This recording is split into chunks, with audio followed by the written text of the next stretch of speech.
Hello! In this video, I will discuss about patience and integrity.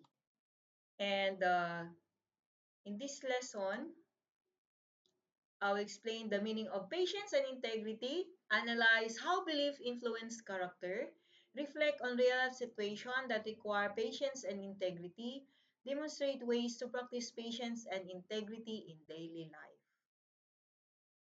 So first, I have here a question. Have you ever unfriended, blocked, or argued with someone online because of politics or beliefs? Or nakaranas ka ba na unfriend? Gin-unfriend ka o gin-block ka, uh, gin-block ka ng kaibigan mo or friend mo sa Facebook dahil sa gin-post mo. So, nakaranas ka ba nun? Example, a student posts a political opinion on social media. Some people disagree and start spreading false information about that person. Soon, many people block or cancel the student online. So, dahil doon sa gin-post, dahil sa false information. So, ano bang false information o fake news? Ano ba yung cancel? O tinatawag nila cancel culture. So this information is a false or misleading information spread intentionally. Yung cancel culture, rejecting or excluding someone because of different beliefs or mistakes dahil iba yung kanyang sinusunod. So, yun yung resulta gin-cancel, gin-block, ayan, gin-unfriend. So, what happened here? Was it disagreement or disinformation? Was it cancel culture? What is cancel culture? So, yung sabi ko kanina here, disinformation, false or misleading information spread intentionally, that is disinformation. Cancel culture, rejecting or excluding someone because of different belief or mistake. So, the information we believe shapes our character. So, kaya dun sa post lang na yun, di ba, makikita mo anong character because the information we believe shapes our character. So, today, we will explore how belief form our character and how patience and integrity help us respond wisely in a world full of misinformation. So, sa review natin, ulitin ko ito yung progression ng character. Your belief, that's the foundation, the beginning. It means your belief is what we accept as true. And then next is conviction, a strong belief. Values, what we consider important. Morals, right and wrong, principles. Conduct, our behavior, how we respond to any situation. Ethics, the way we live. It becomes our practice until it becomes our character, who we become. So, it means that if our belief are wrong, what will happen to our character? Anong mangyayari? Ayan. So, nakita natin yan nakaraan sa example kay Adolf Hitler. Dahil yung kanyang paniniwala ay hindi angkop dun sa sinasabi sa Genesis 1:26 na kung saan you will rule in the midst of, in the field of your expertise, to dominate the field of your expertise with biblical values, lifestyle, culture, standard, values, moral standard. Ang sabi rin sa 2 Corinthians 10:13, di ba? We will not boast of things without our measure, but according to the measure of the rule which God has assigned to us. So God has assigned to us a place to rule. So the moment you exist in the field of your expertise, always remember the purpose. Influence that place with values, moral standard, lifestyle, and culture of heaven. Ito pa ulit-ulit kong sinasabi kasi kailangan may tanim sa ating isipan kasi pag-check ko ng mga assignment, marami pa rin, mostly 90%, I think 95% pa rin ang hindi naintindihan at hindi alam kung ano yung purpose, bakit sila nandito sa mundong ito. That's why it is very important for you to understand because if not, you will develop a wrong character, selfishness, greediness, uh, pride, ayan. Kasi pagyayabang mo yung galing mo eh. Gagamitin mo lang para sa sarili mo. So that's why it's very important to have the right concept about who you are, about yourself. Ulitin ko, the reason why you exist is to dominate in the field of your expertise, to influence the place, the people with values, moral standard, lifestyle, and culture. Even the system, you must influence that with biblical values, moral standard, lifestyle, and culture.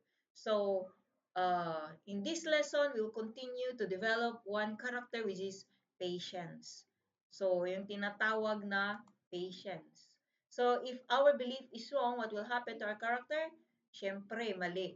So, the source of our belief matters. Napakahalaga yung source ng ating belief. So, tatanungin ko kayo kung nakaranas na ba kayo nito. Ano ang the source of our belief matters? Ay sabi ko kanina. What are the things that irritates you? Traffic? Sa atin di pa masyado. Slow internet? Nagaluding lang? Noisy classmates? Long lines? Long queue? Kagaya niyan, magbabayad ka ang haba ng pila. Kukuha ka ng permit ang haba ng pila. Ayan. Groupmates who don't cooperate. Wala nag-cooperate kung mayroon kayong collaborative o by group. Yung iba hindi joy o hindi tumutulong. Ayan.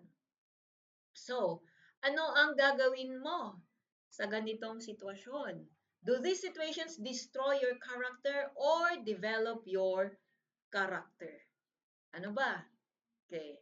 So, may pasensya ka ba? So, ito ibig sabihin ng patience. So, what is patience? Calmly approaching life's challenges. So, it means, paano ka magre-respond sa traffic, paano ka magre-respond sa napakahabang pila, ayan. So, kung kalmado ka lang, wala ka nagreklamo, cool ka lang, ang tawag dyan ay patience. Pero pag reklamo ka ng reklamo, that is not patience. Impatient. Ayan. So, mahalaga. Merong isang kung ang irritation sa buhay mo ay dumarating, anong dapat mong gawin? Susundin natin, may isang illustration ako dito. This is oyster. Ibig sabihin yung clam, pagka doon sa illustration ng patience, kapag irritation, yung buhangin pag pumasok dyan sa clam na yan, ay naiirita siya, masakit, there's pain. So, ang ginagawa niya, nilalawayan niya. So, every time na ma-irritate siya, lalawayan niya. Every time na ma-irritate siya, lalawayan niya. Every time na isisarado niya, mag-close siya, mai-irritate siya, lalawayan niya, bubukan niya na naman. Every time na sasarado niya, mai-irritate siya, lalawayan niya, tapos bubukan niya naman. So, yun yung ginagawa until yung laway niya, it forms oblong or circle, ayan, nakikita nyo. And pag hinarvest na, yon, ayan yung tinatawag na pearl. So, yung irritation ay naging pearl. Irritations in life, okay, produce character. Ayan, kagaya nung buhangin na naka-irritate ay naging pearl. So, what pearl might come from your current struggles? Ano kayang character ang pwedeng ma-develop sa iyong nararanasan ngayon? Ayan. So, ano kaya? So, I have here the activity. Pero hindi to by group, individual. Ang sabi kasi dito, each group will discuss the situation and answer the following. Kasi alam ko marami sa inyo kapag by group, yung isa lang gumagawa, dalawa lang gumagawa, the rest ay walang ginagawa. So, what we're going to do now, ito, individually, you answer the following. What usually happens when people lose patience? Number 2, what would the patient response look like?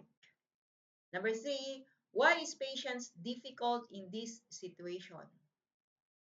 So, write your answer and present your answer. Nakalagay dito. Pero, sagutan nyo na lang isulat sa one pad paper. Ito. Ito yung mga sagutan nyo nga, 1, 2, 3. So, each number, instead na group 1, number 1 yan. Instead na group 2, number 2. Yung group 3, number 3. Yung group 4, number 4. So, it means, every number ay kailangan number 1, number 2, number 3, number 4. Ulitin ko, you answer this individually, not by group. Okay? Yung group 1 is number 1 lang yan. Number 2, number 3, number 4, ilagay mo sa iyong papel. At ito yung mga tanong sa bawat scenario. Scenario 1, mistreatment, being mocked for belief. So, anong gagawin mo? And then number 2, provocation. Ibig sabihin, ikaw ay ginagalit. Ayan. Example, gossip, insults, betrayal. So, yun yung ginawa para i-provoke ka. Number 3, shortcomings of others. Annoying habits of classmates. So, and then waiting opportunities, success, or answers. So, each of these situation, sasagutin mo according to the 3 questions. What usually happens when people lose patience? What would patient response look like sa ganitong sitwasyon? Okay. So, that is for patience na activity. Now, let's go to this topic, integrity. So, what is integrity? Integrity. So, is patience enough? What if someone is patient but dishonest? Pasensya ka nga pero dishonest ka naman. So, kaya ito, kailangan ito, patience and integrity magkasama. So, integrity is living according to truth, being honest and consistent in words and action. Or, integrity means being honest all the time. Ayan, integrity is living according to the truth. Namumuhay ka ayon sa katotohanan. Ayan. Ibig sabihin, kung ano yung pinangako mo, pinanghahawakan mo. Bakit maraming mga tao ngayon nag-struggle to keep their promises? Bakit kaya? Ayan. Kasi maraming mga hindi honest. So, tignan natin yung example dito. Ayan. Kaninong ano to? Praise, kung maririnig. I shall return. Ayan. Di ba alam natin? Sino ito? Yung ano na to sa nagsabi na I shall return. Yan si Douglas MacArthur. So maalala nyo, in March of 1942, the future of World War II did not look too promising for the American troops because they were uh, they were defeated, or this was specifically true in the Pacific, where the Japanese seems to be unstoppable. One island after another fell to the imperial forces Japan. The enemy was marching into the Philippines confident that this island empire would soon be under Japan's control.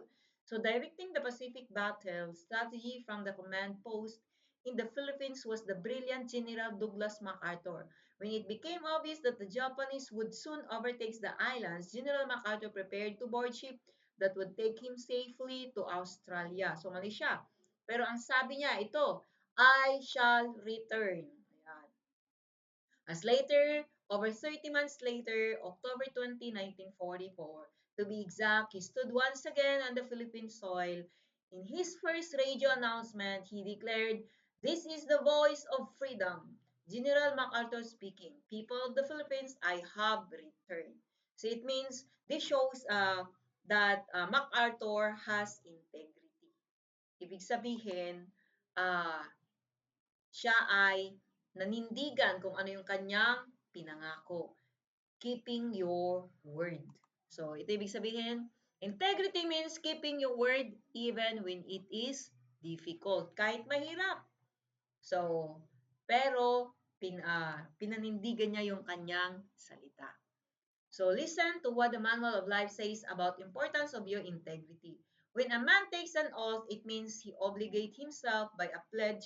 He must not break his word but must do everything he said. Ayan, kagaya ni Douglas MacArthur. So, paano man ang pinangako mo, dapat panghawakan mo.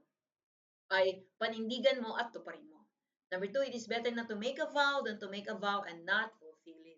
So, mas maganda pa daw, di ka mangako. But there are situations that you need to vow. Kailangan mong mangako. And that is commitment. If you have integrity, you are able to do that.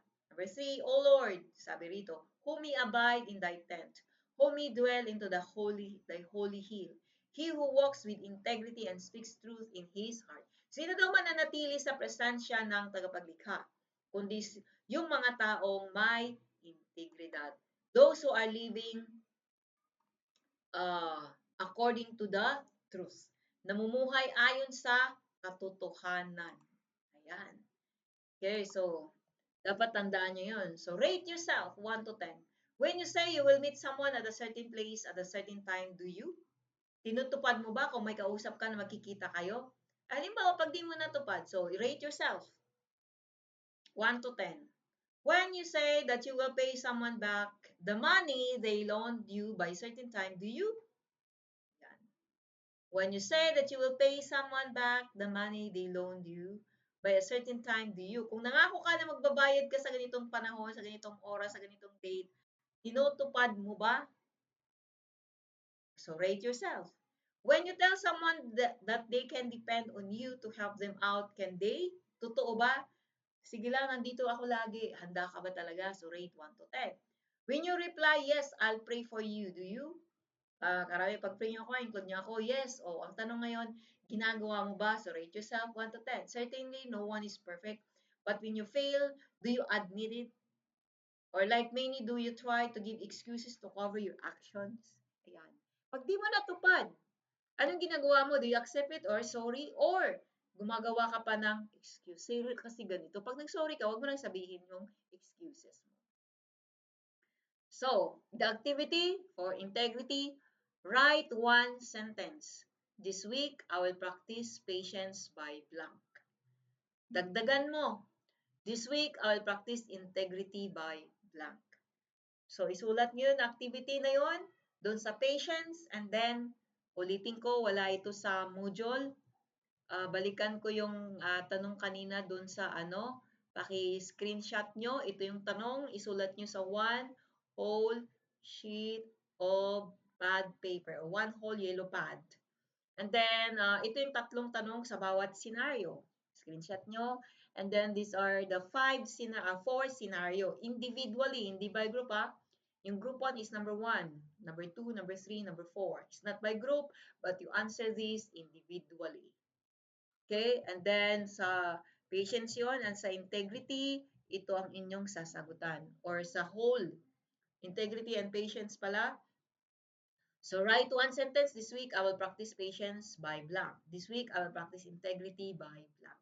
Of course, dahil examination ay pagkatapos na lang ng exam at sa face-to-face, at kung kailan tayo mag-virtual class or online class, saka natin titingnan ko kung paano magbasa yung mga sa online, ipapasa nyo ng